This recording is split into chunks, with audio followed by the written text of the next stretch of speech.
In the last few lectures, we have started to discuss about some special purpose diodes. And in the last few lectures, we have discussed about the Zener diode and then photodiodes, LEDs. Today, we are going to discuss a little bit about this Schottky diode. This is another specially designed diode. The Schottky diodes are made of yes, these are not actually PN junctions, but these are made of metal and semiconductor.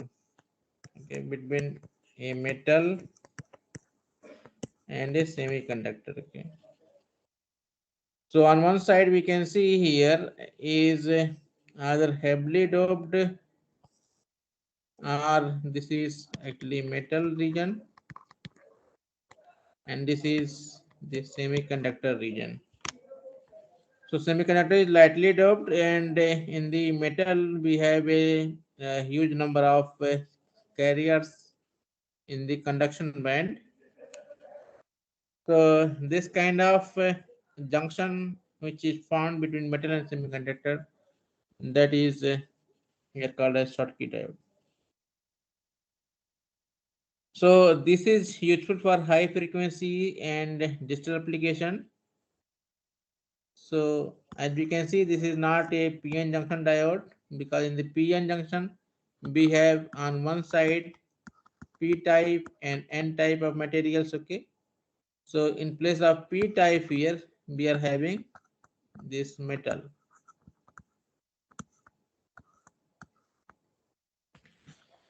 So in the metal, electrons are there in majority. In the N type, the electrons are again in majority here. So mainly in such a type of device, the current is due to a single type of charge carriers, that is electrons here, and we may call this as a unipolar diode, unipolar device. Whereas in the PN junction transistor, so the PN junction diodes, we have the holes as well as electrons both. Okay, in the normal PN junction, we have the holes and electrons both to contribute to the current. So this is called as bipolar device.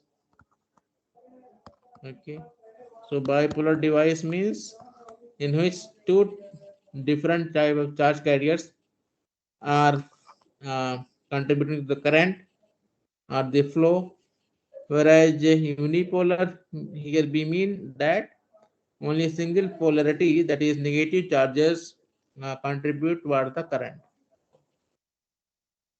So in this in such a type of diodes, the response is quite quick and may be used for high speed communications. So symbol is shown on here. Schottky, we can just say that the letter S is resembled here in the symbol. So this is just unique symbol for to just represent the Schottky diodes. So let us look at the Schottky diode construction here. As already narrated that on one side it is metal, and on the other side it is N-type semiconductor. So junction is quite thin here. If we look at the energy barrier between this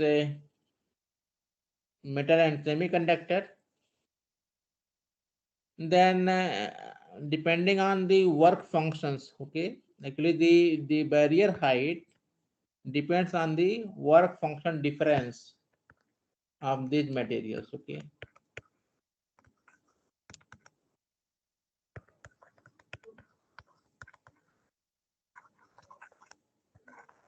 Okay, so there is certain work function of the metal and there is certain work function of the n-type silicon here. The difference between these two decides the barrier height. So depending on the barrier height, this could be rectifying or non-rectifying. If it is too large, the barrier height is too large, then it actually uh, prevents the flow of the charge carriers across the junction. We can lower this barrier height by applying a voltage across this device as shown here with the help of biasing voltage here. So depending on this applied potential across this diode here, we can lower this barrier height and the charge carriers can cross from one side to the underside, but it finds difficult the electrons from other side to come on the forward side, okay. So such a barrier is called a rectifying barrier in which the barrier height is quite large. If the barrier height is moderate, in that case, without any application of the biasing voltage, this uh, doesn't allow the charge carriers to flow across this barrier. But uh, with the help of voltage applied here in the forward bias or reverse bias, okay, so in such a case here, if we apply a forward bias voltage or reverse bias voltage, we can make the charge carriers to flow from either side easily, and such a device can actually make the current to flow in both directions, okay, in the forward bias as well as in the reverse bias. So this is called as non-rectifying barrier, or sometimes this is also called as ohmic contact. Okay, so this is a special metal semiconductor contact which we call as ohmic contact.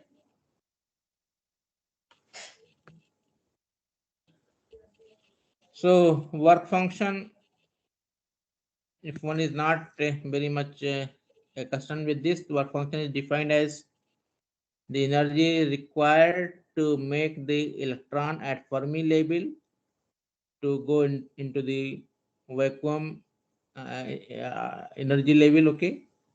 So that particular energy is called as work function, okay. So for metal, Fermi energy and vacuum energy levels are shown over here. The difference between this is called as work function here. Whereas the semiconductor, Fermi energy depends on the level of doping here. So for the N type of semiconductor here, the Fermi energy is closer to the conduction band.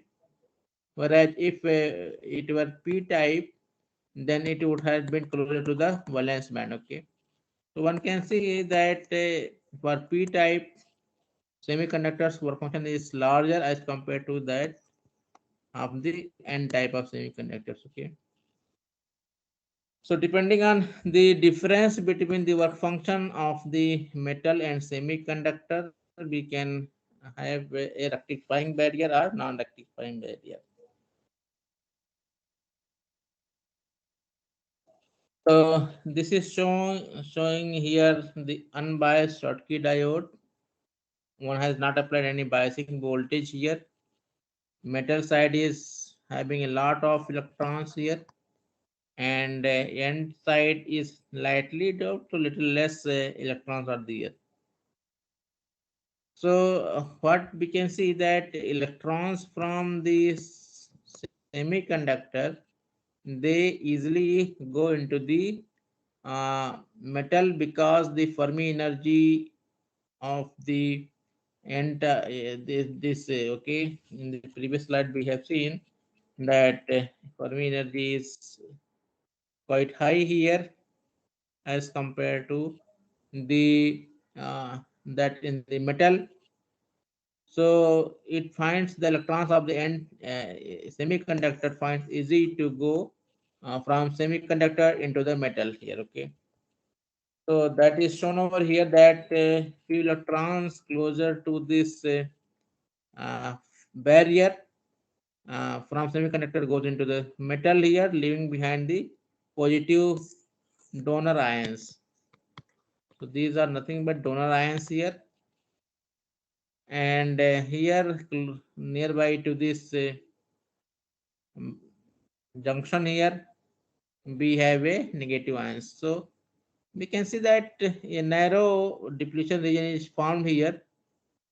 Narrow because we can say that in the metals a large number of uh,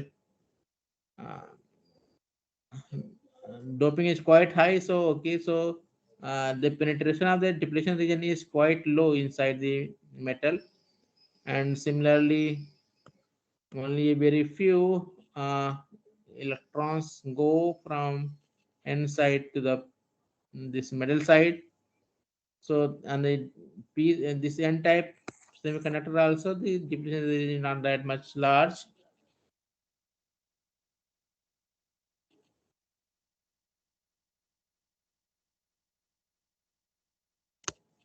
So this case is shown over here. Okay, so because of this transfer of the electrons from the semiconductor into the metal, we have an energy band bending. A depletion region is created, and an energy barrier appears here, which stops any further flow of the charge carriers from this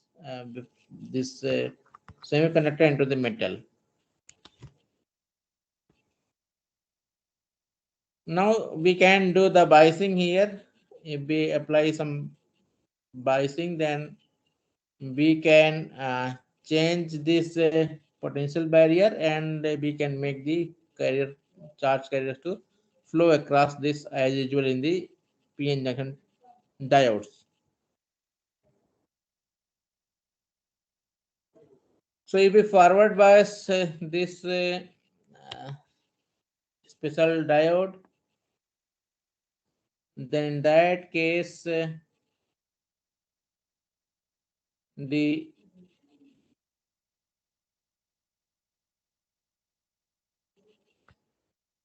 external electric field will seem like this here, and the electrons starts flowing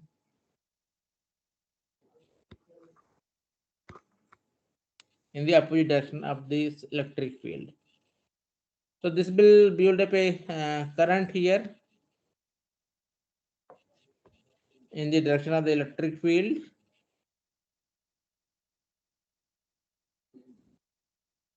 whereas if we reverse bias this diode, then we will see that the depletion region extends here, and there is no current.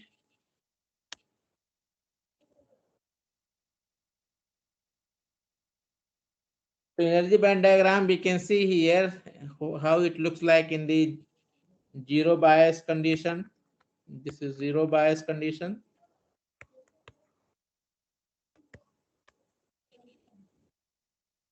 So we have in this zero bias condition energy barrier here, which prohibits the flow of the charge carriers across the junction.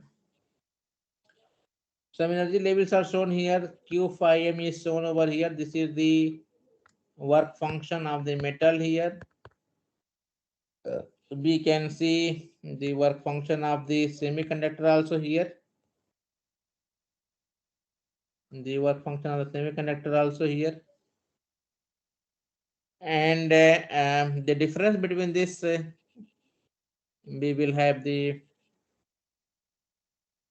energy barrier here. which is shown over here. So the energy barrier is here. Other things are shown here that in the equilibrium condition, the Fermi energy of the metal and semiconductor that aligns, and there is a energy band bending. Okay, other things here like this is electron affinity.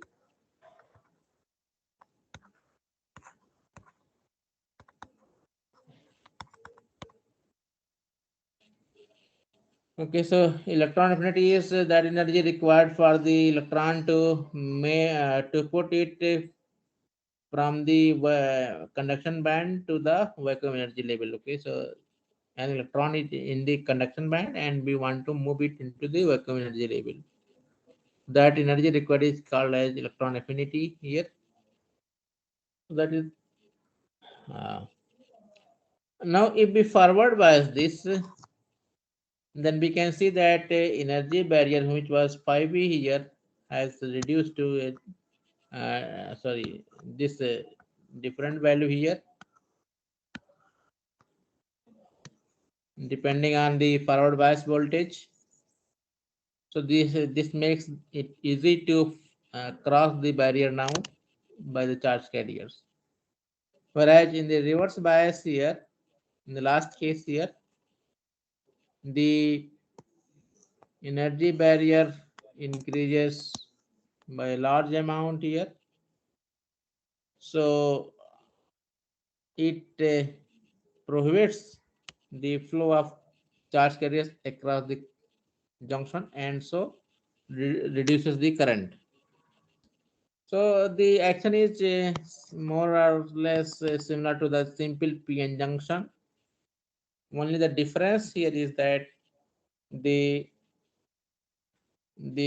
barrier which is formed is having a different nature because of the metal on one side and semiconductor on the other side. So current if we see, then current characteristics are like this here, that if we increase the voltage, then after certain voltage equal to the cut-in voltage or the this barrier, potential barrier, the current increases. Whereas in the reverse direction, we don't see much current, only a small current flows. Okay, similar to the reverse saturation current, which flows in the simple diodes as well. Whereas there also exists a certain voltage in the reverse direction, after which this junction is going to break down.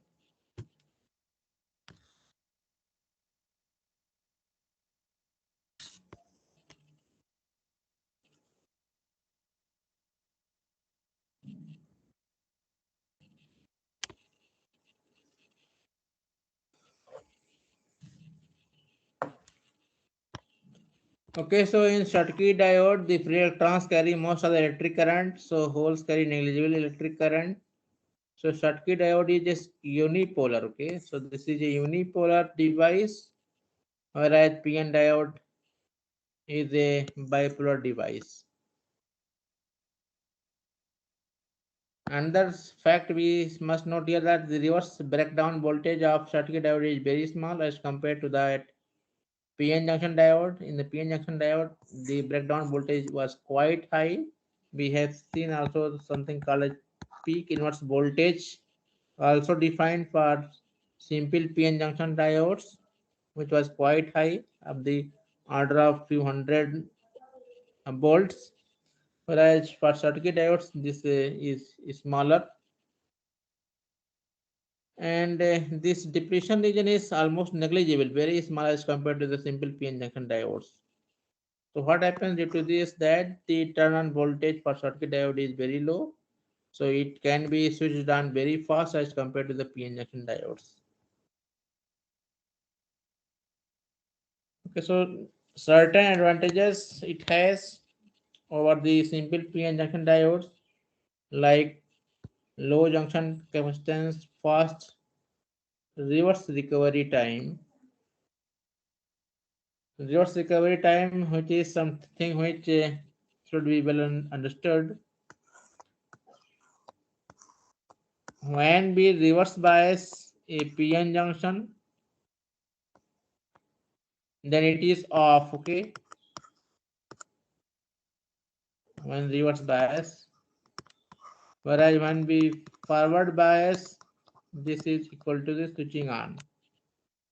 So when the particular device is diode is on, we have injected a large amount of charge carriers across the junction, and these injected charge carriers they diffuse, okay, they diffuse and form the diode current. So in the P region and N region, in the N region electrons diffuse, in the N region the holes diffuse, and in the uh, P region it is the electrons which diffuse and form the current. Okay, so but across this uh, junction here, we have large amount of these injected charge carriers. On one side we have electrons, and on the other side we have a large amount of holes. So when we uh, say suddenly try to switch off this device and reverse this voltage polarity, it should immediately switch off here, okay? There should be no current, but already some charge has been injected, so this keeps on diffusing actually, okay? The diffusion process of this injected charge carriers keeps on. So there seems to be a current due to this, and the device which must be switched off immediately didn't doesn't appear to switch off immediately, okay? It keeps on flowing the current, and we can again switch on only when these injected charge carriers are actually diffused and there is no more. So there it takes a time, okay, between switching on and off of such a device. So this is called as reverse recovery time. So reverse recovery time should be small for fast switching. So this is because on one side it is metal, so it takes less time to diffuse the charge carriers. The current density is high, it requires low forward bias voltage, it has high efficiency, it can operate at high frequency because the reverse recovery time is less here. And Schottky diode, and another thing which is not directly related to the discussions we have gone through, is Schottky diode produces less unwanted noise as compared to the PN diode. So the Schottky diode is less non-linear device as compared to the simple PN junction. Another application is in the transistors, okay? We have of course not discussed so far about the transistors, but in so-called as TTL, okay, transistor logic, Schottky diodes can be used across the uh, base collector junction to limit the current in the saturation region. Okay, we may discuss this while discussing the transistors and the saturation currents of these transistors later on in this course. For now, that is here that such in saturation a huge current may flow. So to restrict the huge current flow, we put it so that there is early turn on of this, and when it is turned on, there will be a certain voltage drop across this, and the current will bypass through this. Okay, extra current will bypass through this diode, and across this base collector junction, it will make a particular voltage to appear. Okay, so and it prevents the this particular device to go into deep saturation, something called as deep saturation. Okay, so we can actually, one can remind while we will be discussing about the transistors, and then we can discuss in more detail so that you can also appreciate what for what this is used. Okay, so this is actually, we can say that this is an application of a Schottky diode in TTL gates.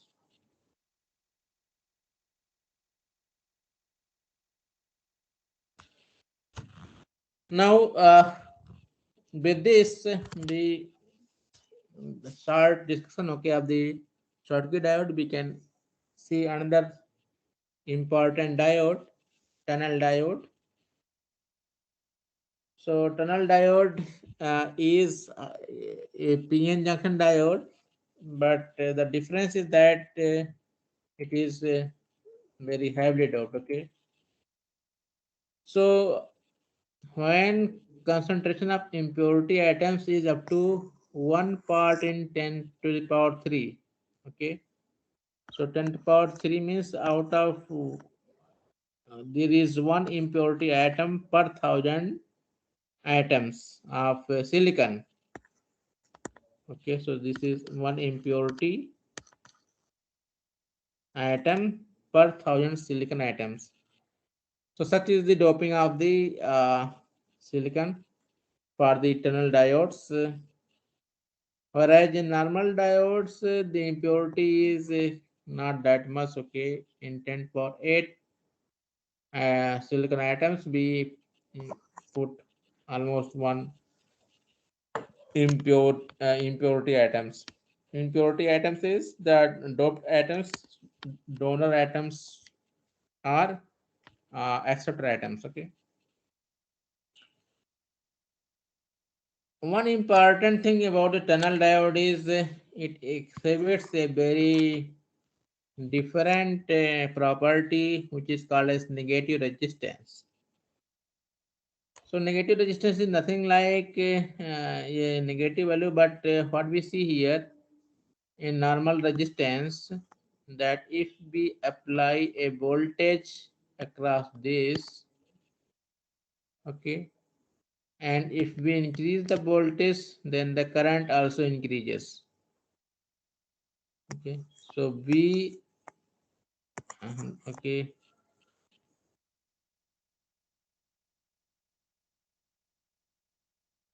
whereas in negative resistance means if we increase the voltage, the current is not going to increase, but it will reduce. Okay, so the effect is just opposite to that of the normal resistance. So that's this property is called as negative resistance.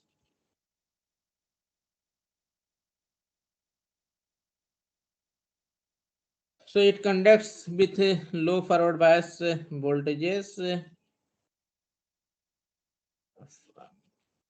because the working principle is quite different than the normal diodes. In the normal diodes, the charge carriers has to overcome the potential barrier, okay, or the energy barrier. Okay, so potential barrier, but in tunnel diodes, this concept is not used actually. There is no need of putting the energy of the electrons high enough to overcome the potential barrier, but it can actually, even with the lower energy, can tunnel through and go through the this energy barrier.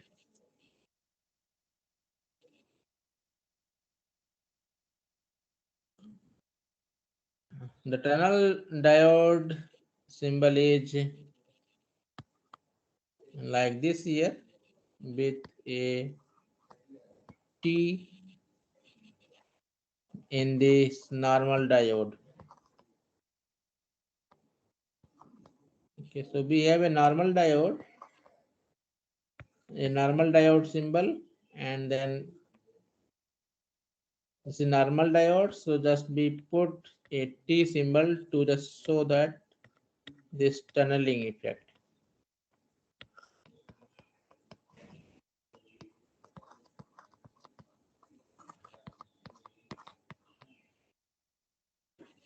Okay, so this is quite different phenomena as opposed to the phenomena which happens in the simple diodes.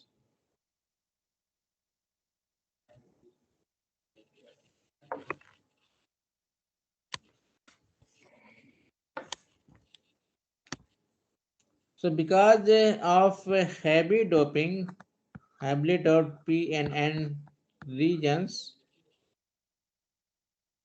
the depletion region is quite thin.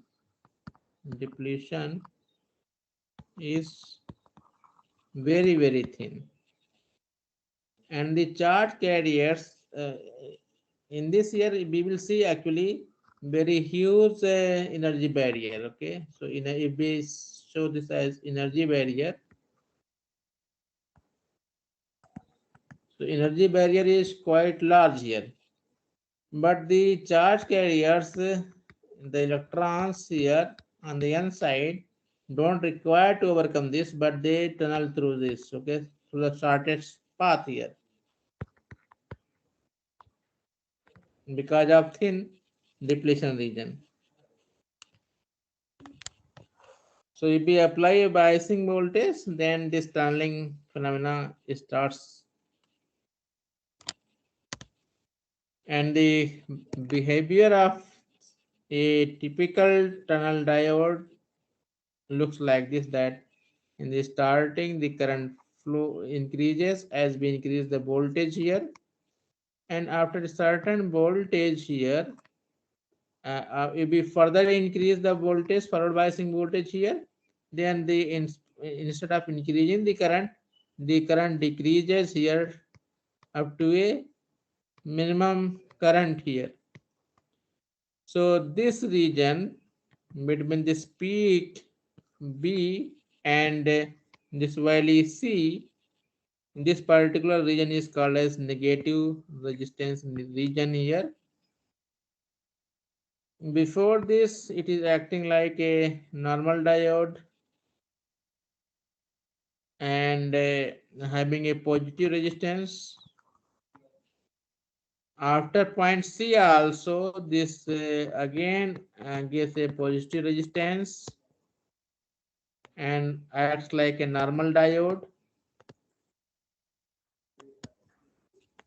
But between this point B and C, this exhibits the negative resistance.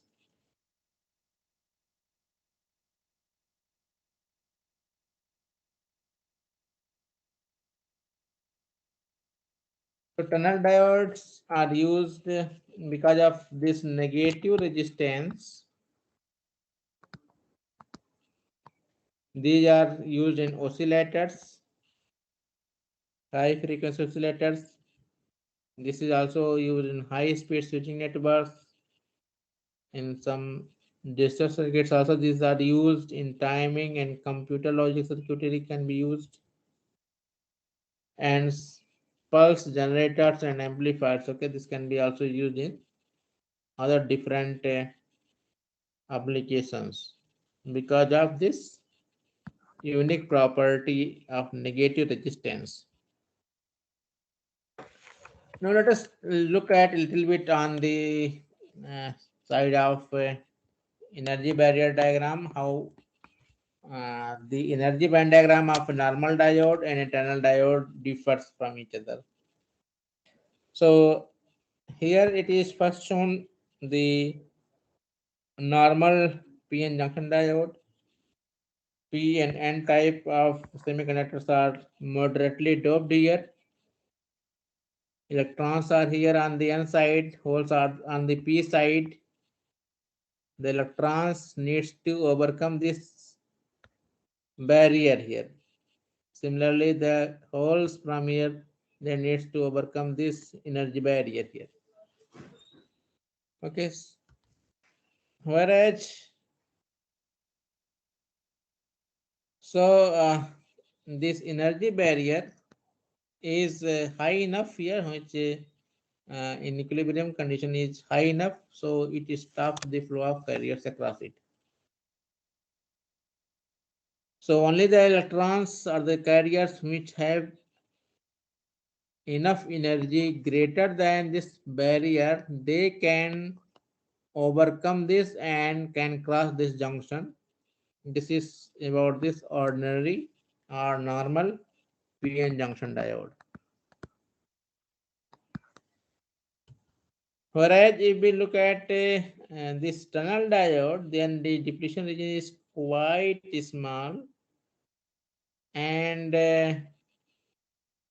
the carriers don't need to overcome this energy barrier, but they can tunnel through this energy barrier and come and cross this junction. So if we look at this uh, energy band of tunnel diode in the equilibrium condition, looks like something this here.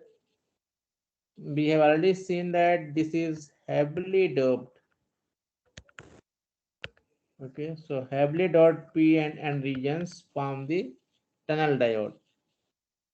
So these are so much heavily doped that their Fermi energy, we have seen that, okay, Fermi energy in a semiconductor, if we draw this here,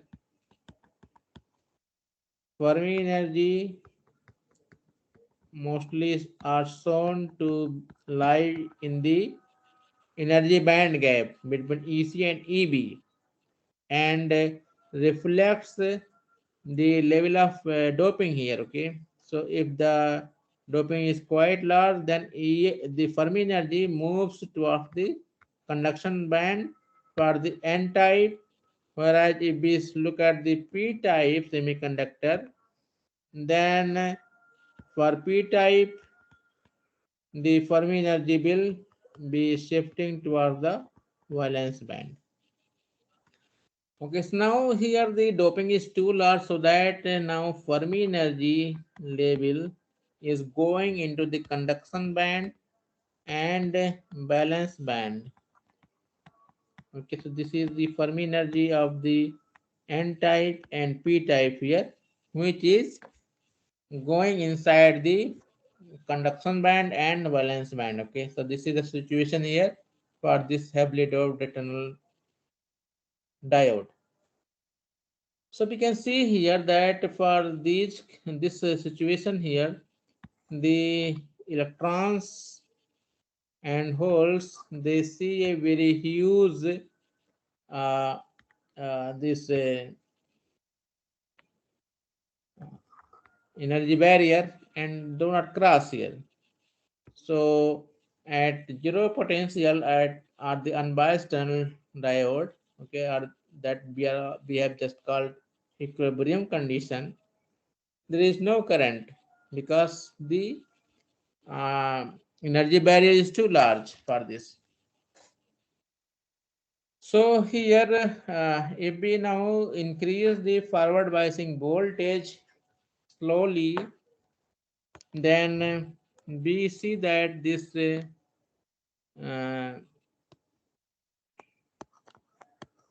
barrier to lower down here. The barrier was here quite large. Now this barrier has reducing here. But the current is not flowing due to this barrier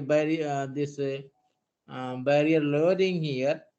One another thing here we see, because this is tunnel diode and the level of in which the level of doping is too large, and we see here that the depletion region is quite thin. Okay, Now tunneling happens if we have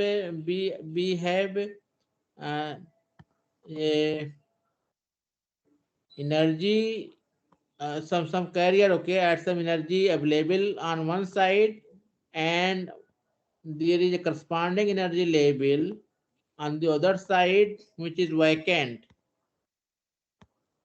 Okay, so if this is the situation, so then it this electron from one side can easily go on the other side and occupy this vacant place. So here energy labels should be at the same level here. Okay, that is, they should overlap. In this first case here, this due to degenerate doping here, we can see that the vacant energy states are here and filled energy states are here, okay, below the Fermi energy. So there we can see that there is no overlap kind of thing which is happening on the both sides here. So if there were some vacant means energy states at this, then these would have tunneled here. But because of the there is no available energy uh, labels here in the p type, so that that's why the tunneling is not happening here. Okay, and the current is not there. Whereas as be applied here a voltage, then this energy barrier lowered here. But even now the energy barrier is too large for the electrons so that they can overcome this energy barrier. Excuse me. Hello. हाँ sir. हाँ.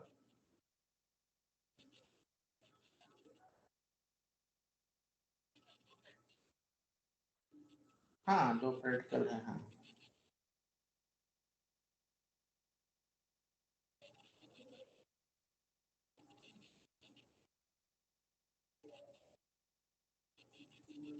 2 minute बाद बात करूँ आपसे. मैं अभी class में हूँ.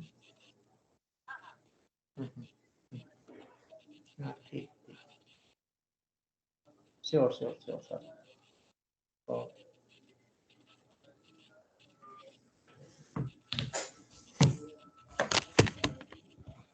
Okay, so sorry for disturbance. So as here in this diagram, it is evident now that because of this lowering of the energy barrier, it happens that there is some overlapping of the energy states on both sides, and we can see some energy states available on in the p side, and at the same energy level the electrons occupy the energy in the n type here. So these easily eternal come from n side into the p side without overcoming this energy barrier, okay, and form a small current. Now as we increase the forward biasing voltage, this goes up and this comes down, and the overlapped regions, okay, this region increases.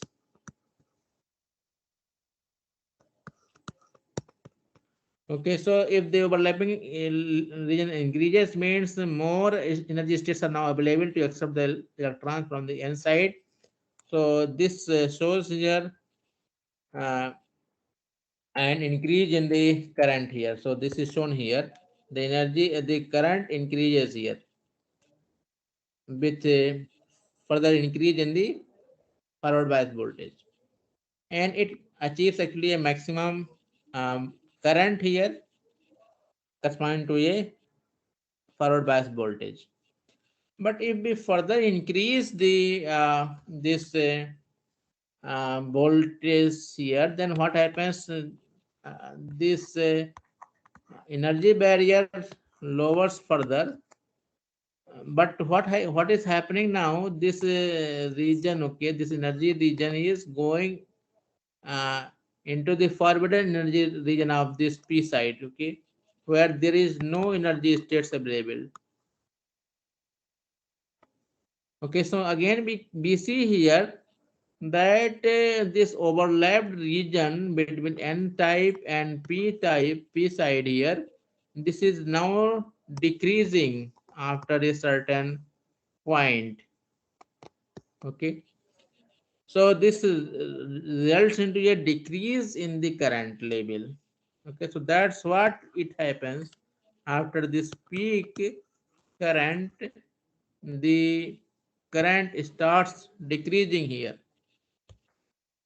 because of this phenomena which we can see over here. Now this keeps on happening until a point where we see that now the energy barrier, okay, energy barrier is small enough, okay, so that now electrons they easily can cross this now energy barrier now, and the current doesn't fall below a point here, but because a new phenomena happens to take over, that now charge carrier overcome this energy barrier and makes the current to flow. So after this point, no tunneling happens. Before this point, we have tunneling. Okay. So, and after this point here, which is shown by in the previous diagrams as point C, here this point was shown as B. Sometimes this is called as peak voltage. This is called as valley voltage, VV. Okay, and the currents may be called as I peak and this valley current IV. So after point C, there is no tunneling and it acts like a normal diode.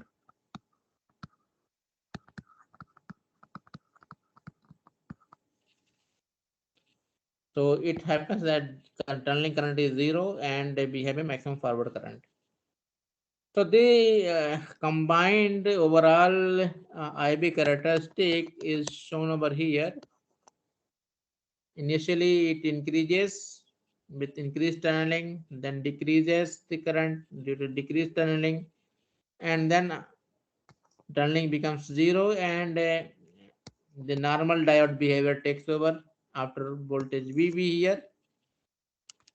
And this is the region in which of course when one is increasing the voltage, then current is decreasing. Okay, so this exhibits this negative resistance region. Okay,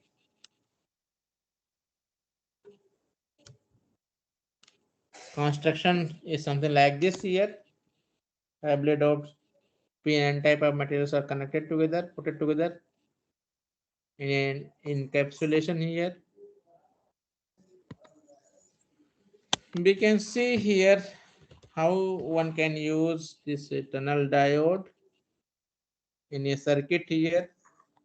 So tunnel diode has been biased such a way so that it exhibits a negative resistance here in a circuit. Okay, so this is a oscillator circuit here. So different others applications we can see in oscillations here. So mainly we bias our device in this negative resistance region for this to exploit this unique behavior of this tunneling diode. With this we will stop here. We will continue with our more discussions in the coming lectures after the winter vacation. Okay, thank you all. If you have any questions, we can discuss as we can disperse.